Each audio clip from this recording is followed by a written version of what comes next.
Hi viewers, ഞാൻ വീട്ടിൽ തയ്യാറാക്കുന്ന വഴുതനങ്ങ വെച്ചിട്ടുള്ള ഒരു റെസിപ്പിയാണ് ഇന്ന് ചെയ്ത് കാണിക്കുന്നത്.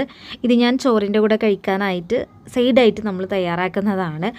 വഴുതനങ്ങ കുഴഞ്ഞു പോവാതെ അല്ലെങ്കിൽ വഴുതനങ്ങ ഇഷ്ടമല്ലാത്തവർക്കും ഇഷ്ടപ്പെടുന്ന ഒരു റെസിപ്പി തന്നെയാണ് കേട്ടോ. ഇത് നമ്മൾ വഴുതനങ്ങ മാത്രമേ ഇതിൽ യൂസ് ചെയ്യുന്നുള്ളൂ കേട്ടോ, വെജിറ്റബിളായിട്ട്. അപ്പോൾ ഇതെങ്ങനെ തയ്യാറാക്കാൻ നമുക്ക് നോക്കാം.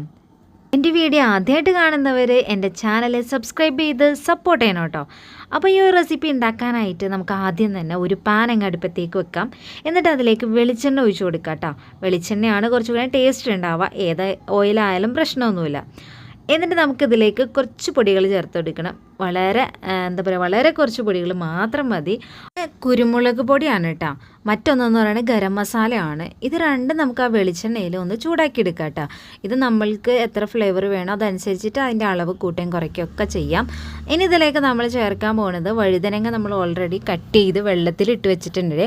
നന്നായിട്ട് വെള്ളത്തിൽ കഴുകി അതിൻ്റെ ആ ഒരു കുരുവൊക്കെ മാക്സിമം കളയണം തന്നെയാണ് കേട്ടോ നല്ലത്. എന്നിട്ട് നമുക്ക് ആ ഒരു വഴുതനങ്ങ നമുക്കിതിലേക്ക് ചേർത്ത് കൊടുക്കണം. അപ്പോൾ അതിന് മുന്നായിട്ട് കുറച്ച് കറിവേപ്പിലയും കൂടി ഞാൻ ചേർത്ത് കൊടുക്കുന്നുണ്ട്. അതും കൂടി ഒന്ന് ആ വെളിച്ചെണ്ണയിൽ റോസ്റ്റ് ചെയ്തെടുക്കാം കേട്ടോ.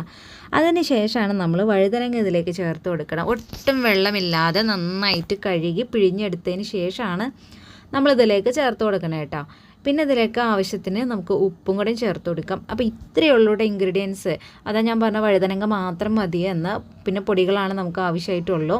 ഇനി നമുക്കിത് നന്നായിട്ട് ഇളക്കി യോജിപ്പിച്ച് ചെറുതീയിൽ ഇത് നന്നായിട്ട് കുക്ക് ചെയ്തെടുക്കുക. പെട്ടെന്ന് തന്നെ റെഡി ആവുമല്ലോ. വഴുതനങ്ങ നമുക്കറിയാവുന്ന കാര്യമില്ല പെട്ടെന്ന് റെഡി ആവണയാണെന്ന്. പിന്നെ ഇത് ഈ ഒരു റെസിപ്പി എന്ന് പറയുന്നത് വഴുതനങ്ങ വല്ലാണ്ട് അങ്ങ് കുഴഞ്ഞ് നമുക്ക് കഴിക്കാൻ ഇഷ്ടപ്പെടാത്ത രീതിയൊന്നും ആവത്തില്ല കേട്ടോ. നിങ്ങളൊന്ന് ട്രൈ ചെയ്ത് നോക്കൂ കേട്ടോ. ഇതുപോലെ നിങ്ങൾ ട്രൈ ആക്കിയിട്ടില്ലെങ്കിൽ, അല്ല നിങ്ങൾ ഇതുപോലെയല്ല ചെയ്യുന്നുണ്ടെങ്കിൽ നിങ്ങൾ കമൻറ്റ് ബോക്സിലൂടെ അറിയിക്കുക. നിങ്ങളുടെ റെസിപ്പി ഷെയർ ചെയ്യുക. ഞാനൊന്ന് ട്രൈ ചെയ്തിട്ട് ഞാൻ അതിൻ്റെ അഭിപ്രായങ്ങളും പറയാം കേട്ടോ. പിന്നെ ഇതിലേക്ക് കുറച്ച് മഞ്ഞൾപ്പൊടിയും കൂടി ഇട്ട് കൊടുത്തിട്ടുണ്ട് കേട്ടോ. അപ്പോൾ അതേ നമ്മുടെ റെസിപ്പി ഏകദേശം റെഡി ആയിക്കൊണ്ടിരിക്കുന്നുണ്ട്. കുട്ടികൾക്കും ഓഫീസിലൊക്കെ ലഞ്ചിന് കൊടുത്തു വിടാൻ പറ്റിയൊരു റെസിപ്പിയാണ് കേട്ടോ. അപ്പോൾ നിങ്ങൾക്ക് വീഡിയോ ഇഷ്ടപ്പെട്ടിട്ടുണ്ടെങ്കിൽ ലൈക്ക് ചെയ്യുക, അഭിപ്രായങ്ങളൊക്കെ അറിയിക്കുക, എൻ്റെ ചാനൽ സബ് ചെയ്യുക. മറ്റൊരു റെസിപ്പിയായിട്ട് നമുക്ക് വീണ്ടും കാണാം. അതുവരെ ഓക്കെ, ബൈ, താങ്ക് യു.